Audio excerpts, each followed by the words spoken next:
俺もう一回防衛隊員目指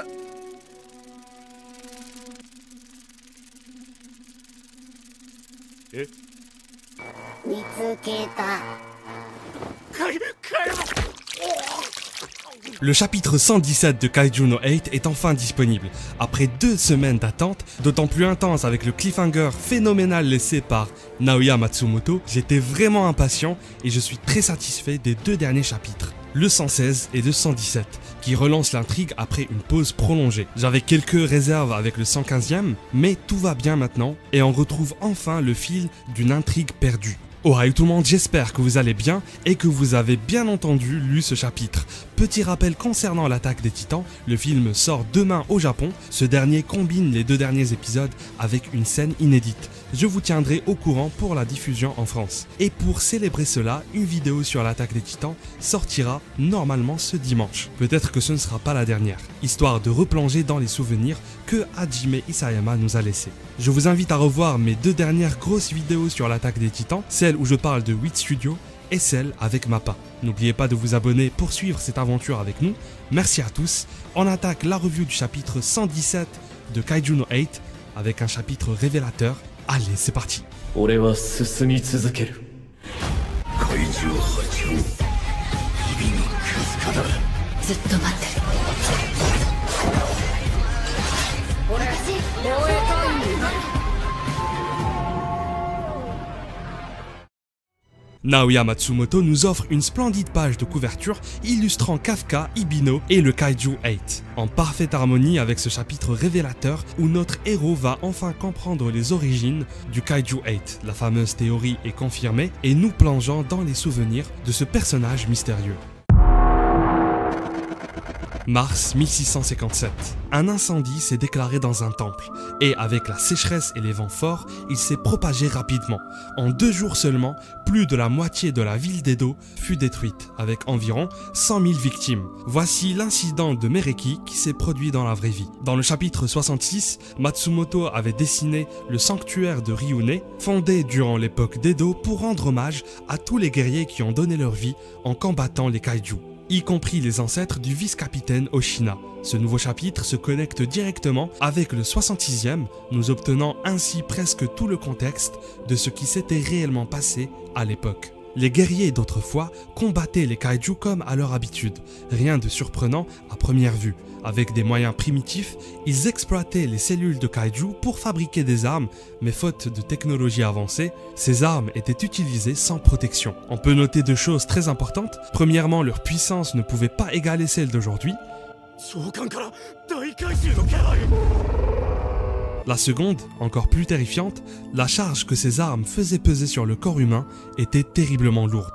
C'était un plaisir de voir un proche du vice-capitaine Oshina dans ce chapitre, au point que Kafka lui-même l'a confondu avec Oshina. Ce soldat faisait partie de la compagnie du singe, et quand on voit comment Soichiro se déplace en combat, on peut vite faire le lien.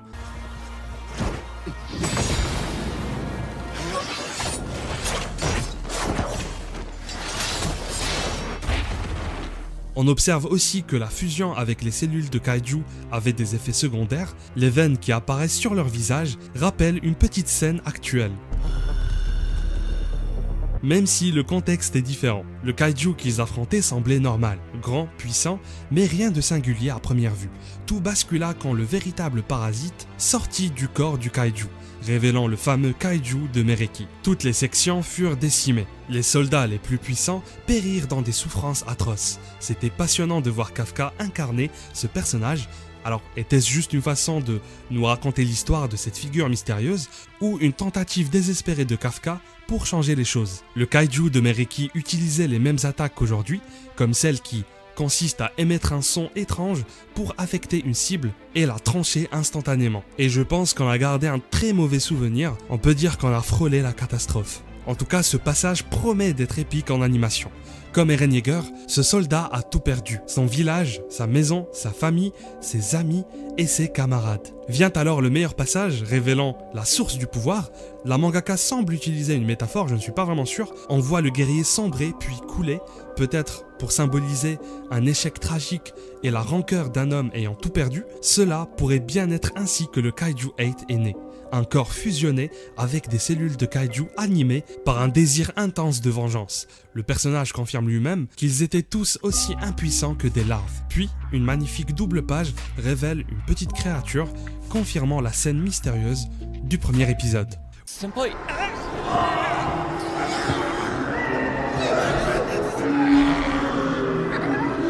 Senpai. Oui, ça veut dire qu'au tout premier chapitre, on avait déjà eu une description de la haine et des sentiments sombres des ancêtres du commandant Soichiro Oshina. Le Kaiju 8 est venu pour poursuivre sa mission d'anéantir les kaiju responsables de son malheur passé. Théorie encore une fois confirmée, ce que je n'avais pas anticipé, c'est la manière dont ce kaiju a été créé. Cependant, on a encore beaucoup de mystères sans réponse.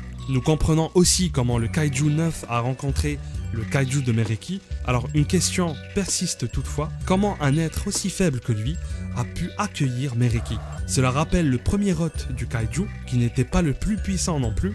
On pourrait donc supposer que Mereki choisit ses cibles comme un parasite, mais dans quel but? C'est ce que j'attends encore dans les prochains chapitres. Je tenais à remercier en tout cas tous ceux qui participent dans l'espace commentaire, donc que ce soit pour les théories ou pour les avis que vous pouvez mettre et qui aident. J'ai décidé de partager avec vous une théorie de la part de Julie, donc qui m'a particulièrement marqué ce matin, je te remercie pour tes pavés. Alors selon son hypothèse, Kafka Ibino pourrait être un descendant du clan Oshina, relié à un samouraï qui aurait combattu un kaiju durant l'incident de Mereki. Les ancêtres du clan Oshina auraient affronté un kaiju terrifiant et ce samouraï légendaire aurait peut-être été en lien avec un ancien kaiju. Ce dernier serait le 8e. À l'article de la mort, il aurait conclu un pacte avec ce kaiju, une mission pour protéger le monde des futures menaces. Quand ce samouraï succomba, le Kaiju 8 se mit en quête d'un humain compatible, porteur de la même détermination. Pendant des siècles, il n'aurait trouvé personne, jusqu'à Kafka. Sa ténacité et son rêve de combattre aux côtés de Mina correspondent enfin aux critères recherchés. Cette fusion pourrait donc s'expliquer par la compatibilité génétique unique. Si Kafka descend du samouraï du clan Oshina, il aurait hérité de traits spécifiques et c'est peut-être aussi pourquoi son score au test de recrutement était de 0%. Il n'était pas destiné aux armes classiques, mais au Kaiju no 8 lui-même. Alors avec ce chapitre, nous avons eu quelques réponses qui contredisent également quelques petits points, mais la question du choix de Kafka reste toujours là. Dites-moi ce que vous en pensez. N'hésitez pas à partager vos avis et théories.